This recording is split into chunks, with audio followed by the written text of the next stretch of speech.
the most valuable assets of a company, and being there for them, nurturing and managing them are some of the responsibilities of the human resources team.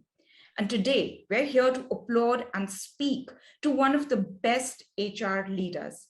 We are delighted to have with us the ET Prime Women Leadership Award winner in the category HR Leader of the Year, Amita Maheshwari.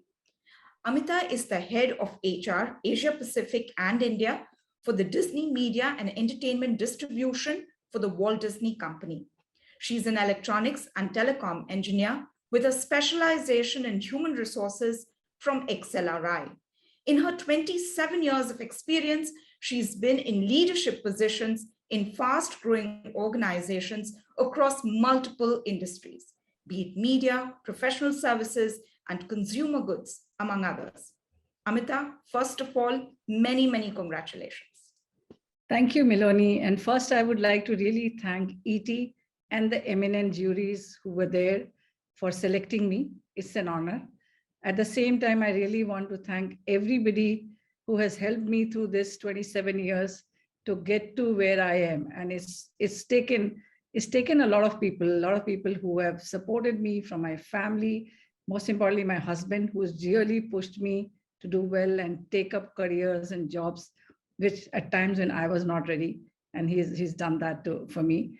And a lot of my bosses, my team members, my colleagues who have always challenged me, pushed me to do new things, and I've really enjoyed the journey. So this award actually goes to them, for everybody in my life who has helped me get to where I am. And thank you, Miloni, and thank you, ET, for recognizing this. We wish you many, many successes, Amita, and we're going to take the opportunity now to get your thoughts on some of the issues that pertain to HR and human resources. So when it comes to diversity and inclusive workplaces and cultures, what are the unique challenges when it comes to India? We're asking this especially of you, since you work across the geographies of Asia Pacific and the Middle East. And we are very proud. I'm personally very proud to be part of India. And that's one thing across all the global roles I have done, is teach everybody in my global teams about the diversity of India. As a nation, we are so diverse, with multiple culture, ethnicities, languages, religion. And on top, you see, I mean, there's a saying that every 100 meters, the language and the food and everything changes in this country, every 100 kilometers. And with that kind of diversity, we have people, and that's the diversity which comes to workplace every day. And when it comes to workplace, then there are multiple other layers of diversity gets included, which is around gender, your sexual preferences, in terms of education pedigree, physical challenges, or past professional experience, states you come in, all of that is added layer. And so managing this kind of diversity, in my view, especially for HR people, requires a lot of sensitivity, understanding, and empathy. So at Star and Disney, we see ourselves as the largest storytelling company in the country. And we are very, very conscious about bringing very diverse workforce in our company, because we personally believe that only when you have diverse people, that we can tell richer and different stories. Very beginning, when I joined in 2009, we actually started going to hinterland of the country to start hiring content people from Bihar, Bengal, UP, in Maharashtra and southern India, to bring people who will understand the cultural sensitivities of that world and tell and make our stories richer. And we've really found that every time we have, and similarly for the managerial levels, we ensured, TV was a very, very industry where people would just move from one company to another in the same industry. But in Star, we actually went out of the way to say, we will hire from any industry. The only requirement a person needs to have is to have a passion for story, that they should read something, they should watch something, they should play something. So that's one criteria we always look for. But we have gone and hired from across industry to make it really, really an organization where everything is always challenged. People constantly challenge the status quo. People constantly bring very different thinking, and that's something which we are very, very proud of. And that's really brought in very different kind of skill sets, capability, and that's made what we are today, where we have grown, 10 to 12 times in the last 10 years. And it's really driven our growth. The other thing which when I look at my APAC roles versus India, and in APAC, actually, gender is not an issue for, at least for our company. We have a very, very robust gender mix, which is where we have functions and regions where we are saying maybe we need to look at a little bit of reverse gender mix there, versus but still, the diversity is a challenge. We have so many different countries and nationalities. Every country has a different culture. We have so many, the status of sexual preferences of legal acceptance is very different in each of the market in APAC. And we want to do so many things, but in many of those countries, some things are allowed, some things are not legally allowed. So we have to just work within the regulatory framework. At the same time, mental health, especially with the pandemic, that's become a very big challenge. And we look at it as part of diversity and inclusion, because we personally believe that we want everybody to bring their authentic selves to the company. And in that authentic selves, there are a lot of us and a lot of our people and their family members are dealing with mental health. And we are very, very careful about that. So we have multiple initiatives going on across all levels. When it comes to hiring people, I talked about how we are very focused on hiring very, very diverse set of people. And for us, diversity is not just gender. We actually look at diversity also as, experience, diversity of experience. How do we get people who think very differently from us into our team so that they can add their own learning and their own stories to our workplace? And I want to take off from there, Amita. How do you extend this culture of equality and diversity beyond the workplace, getting employees to make it a part of their daily life, especially maybe because their lived reality outside of work could be very different?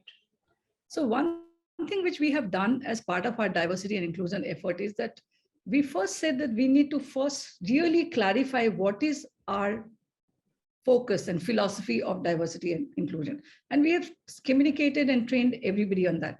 The second thing we did was we all live with a lot of unconscious biases, about people, about race, about culture, about religion. We want everybody to understand their own unconscious bias. And we have trained almost 100% of our employees base across APAC and India on the unconscious bias training.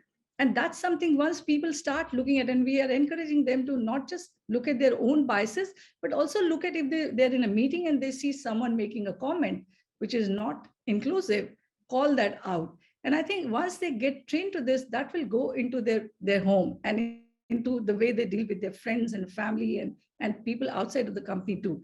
The second thing what we've done is that we have actually announced a lot of policies which touches employees' family in terms of, are all mental and wellness initiatives are inclusive of family members. We have launched same-sex insurance benefits for LGBTQ plus. What we have launched is again touch their families. So every time when we are looking at, we have a very strong family first policy in terms of our benefit programs. So when we look at all of that, we hope that, and it's a journey. It's not something like by just doing this. Yeah, it's not a stop-start approach. It's a journey. And as we are talking a lot about it, the other thing we have done is that our leadership is extremely committed to D&I. And D&I metrics are now part of our performance metric. So bonuses are dependent on how we have delivered on those core metrics.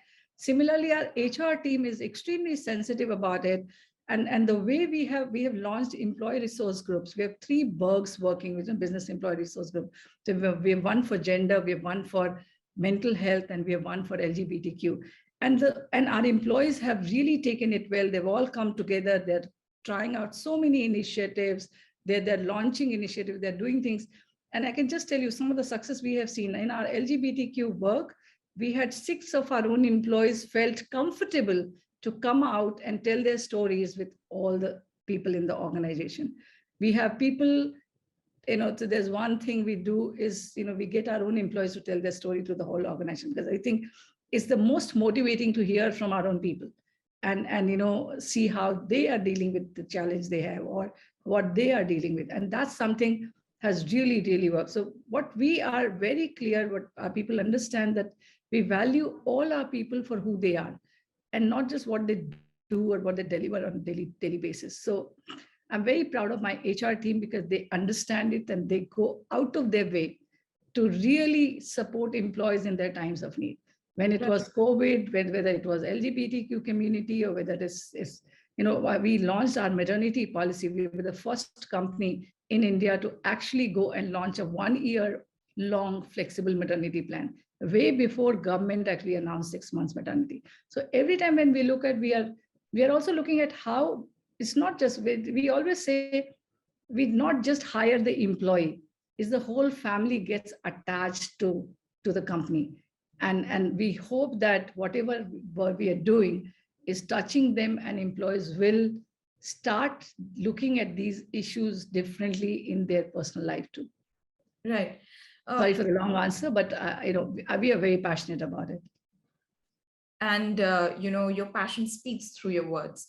Amita, workplaces are evolving and changing, right? So what are some of the key trends that you see from your vantage point, and how do employees, or what do they do to keep up with these changes?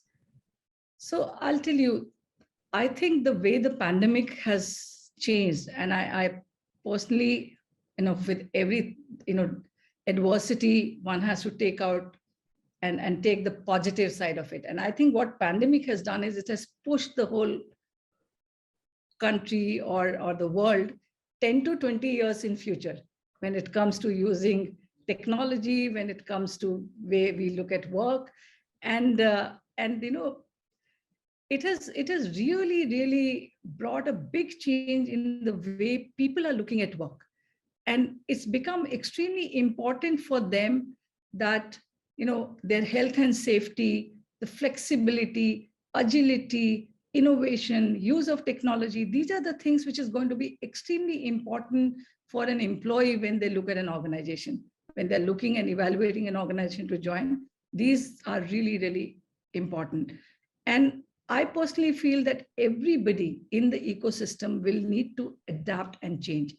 Companies will need to become more agile, more flexible, more innovative, and more adaptive, and they will need to put policies in place which will support this need for flexibility. They will have to start putting the health and safety concerns of their employees as uppermost. Everything else can be secondary, but that has to be put as the uppermost. For all our people managers, they will need to really be trained, because we are talking about hybrid workforce. At our company, we are actually very excited about going hybrid.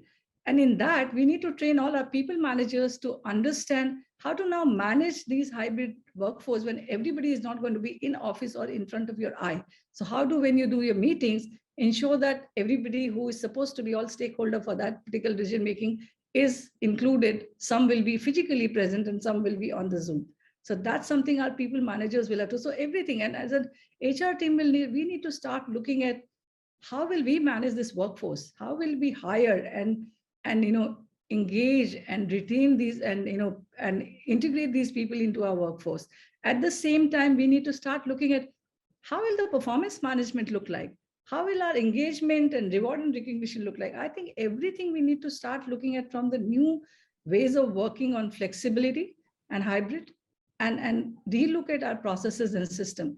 At the same time, one thing which is very interesting, which is we need to now really look at, is how do we start looking at getting employees back to work now that things are opening up? Hopefully, I'm just praying that Omicron should not be a big one, a big hurdle, but I mean, we have started looking at how do we start getting, and we are leading by the way, by the top. So our leadership team for the last 2 months have been coming to office 3 days a week, but slowly we'll start doing it. And HR team has to really now be focused on to say, how do we bring them back, but at the same time, do not compromise on their health and safety? That's going to be the most important. And there is also something which each and every employee has to do now in the new world. They have to start looking at things differently. They need to start getting more accountable because there's no one sitting and watching what you're doing. Okay. At the same time, they need to ask and share because it's also the opportunity to ask for things or ask for projects. Because in Zoom is very transactional. You get on a call, you finish that agenda, you go back. Well, when in office, you hang around and you hear about different things, you go and ask for a role.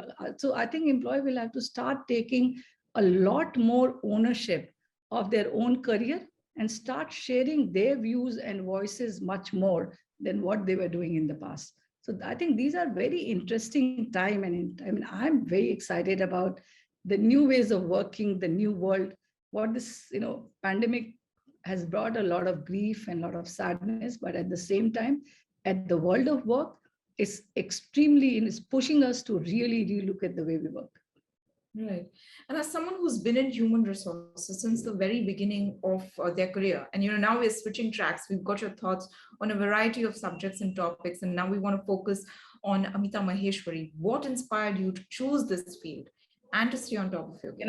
It's a very interesting story and it'll take a long time how I got into HR. So I'm not going to share that. I wanted to be a technologist and I had a very serious accident in my final year of engineering.